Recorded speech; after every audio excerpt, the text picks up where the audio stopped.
Good morning student. आज हम पढ़ेंगे हिंदी का पाठ 3, जिसका नाम है उपभोक्ताओं की संस्कृति, जिसके लेखक हैं श्याम चरण दुबे। श्याम चरण दुबे का जीवन परिचय हम पढ़ेंगे।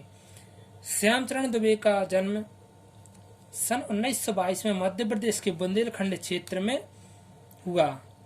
उन्होंने नागपुर विश्वविद्यालय से मानव विज्ञान में PhD की। वे भारत के अग्रणीय समाज वैज्ञानिक रहे। उनका देहांत सन 1996 में हुआ। मानव और संस्कृति, परंपरा और इतिहास बोध, संस्कृति तथा शिक्षा, समाज, भविष्य, भारतीय ग्राम, संक्रमण की पीड़ा, विकास का समाजशास्त्र, समय और संस्कृति, हिंदी में उनकी प्रमुख पुस्तकें हैं। प्रोफेसर दुबे ने विभिन्न विश्वविद्यालयों में अध्ययन किया तथा अनेक संस्थाओं में प्रमुख पदों पर रहे। जीवन, समाज और संस्कृति के ज्वलंत विषयों पर उनके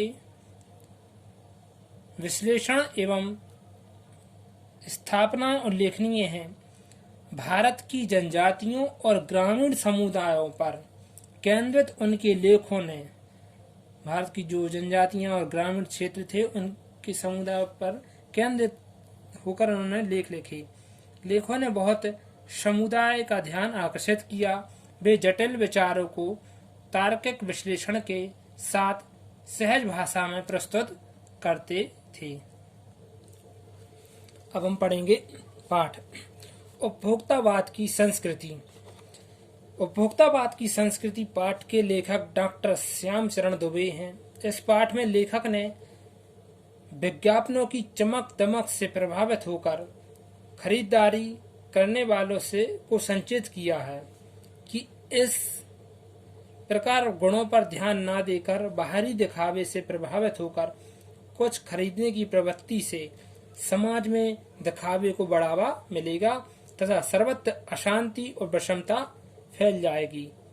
लेखक का मानना है कि आज चारों ओर बदलाव नजर आ रहे हैं। जीवन को जीने का नया ढंग अपनाया जा रहा है। सभी सुख प्राप्त करने के लिए उपभोक्ताओं की वस्तुओं को खरीद रहे हैं। बाजार में विलासिता की सामग्रियों की खूब बिक्री हो रही है। विज्ञापनों ने दवाओं द्वारा इन वस्तुओं का प्रचार हो रहा है, जैसे टूथपेस्ट के दांतों को मोती जैसा चमकीला बनाता है, मुंह की दुर्गंध को हटाता है, मसूड़े मजबूत बनाता है, बबूल या नीम के गुणों से युक्त है आदि विज्ञापन उपभोक्ताओं को आकर्षित करते हैं। इसी प्रकार से टूथब्रश, माउथ वॉश तथा अन्य सौंदर्य प्रसाधनों के विज्ञापन भी देखे जा सकते हैं। साबुन, परफ्यूम, तेल, आफ्टर शेव लोशन, कोलोन आदि अनेक सौंदर्य प्रसाधन की सामग्रियों को लुभाने वाले विज्ञापन उपभोक्ताओं को इन्हें खरीदने के लिए आकर्षित करते रहते हैं। उच्च वर्ग की महिलाओं की ड्रेसिंग टेबल 30 हजार से अधिक मूल्य की सौंदर्य सामग्री से भरी रहती है। इसी प्रकार से परिधान के क्षेत्र में जगह जगह खुल रहे बुटीक महंगे और नवीनतम फैशन के वस्त्र तैयार कर देते हैं। डिजाइन घड़ियां लाख 1.5 लाख की मिलती हैं। घर में म्यूजिक सिस्टम और कंप्यूटर रखना फैशन हो गया है। विवाह 5 सितारा होटल में होते हैं, तो बीमारों के लिए 5 सितारा अस्पताल भी है। पढ़ाई के लिए 5 सितारा विद्यालय तो ही है। शायद कॉलेज और विश्वविद्यालय भी 5 सितारा बन जाए।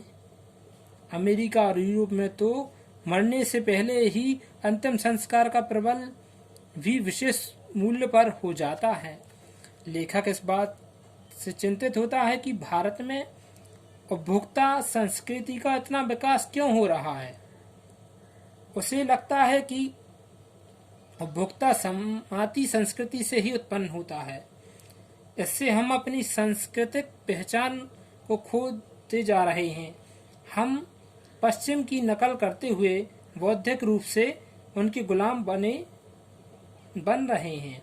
हम आधुनिकता के झूठे मानदंड, अपमान, मान सम्मान प्राप्त करने की घड़ी होड़ में अपनी परंपरा को खोकर दिखावटी आधुनिकता के मोह में के बंधन में जकड़े जा रहे हैं।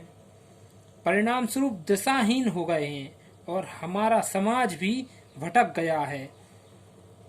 इससे हमारे सीमित संसाधन भी व्यस्त ही नष्ट हो रहे हैं। लेखक का मानना है कि जीवन की उन्नति आलू के चिप्स खाने अथवा बहुविज्ञापित शीतल पेयजलों को पीने से नहीं हो सकती। पिज्जा बर्गर को लेखक कूड़ा खाद मानता है। समाज में परस्पर प्रेम भाव प्राप्त हो रहा, जीवन स्तर में उन्नति होने से समाज के विभिन्न वर्गों में जो अंतर बढ़ रहा है, उससे समाज में विषमता और अशांति फैल रही है। हमारी संस्कृति पहचान में गिरावट आ रही है, मर्यादाएं समाप्त हो रही हैं तथा नैतिक पतन हो रहा है। स्वार्थ ने परमार्थ पर विजय प्राप्त कर ली है और भाग्य प्रधान हो गया है।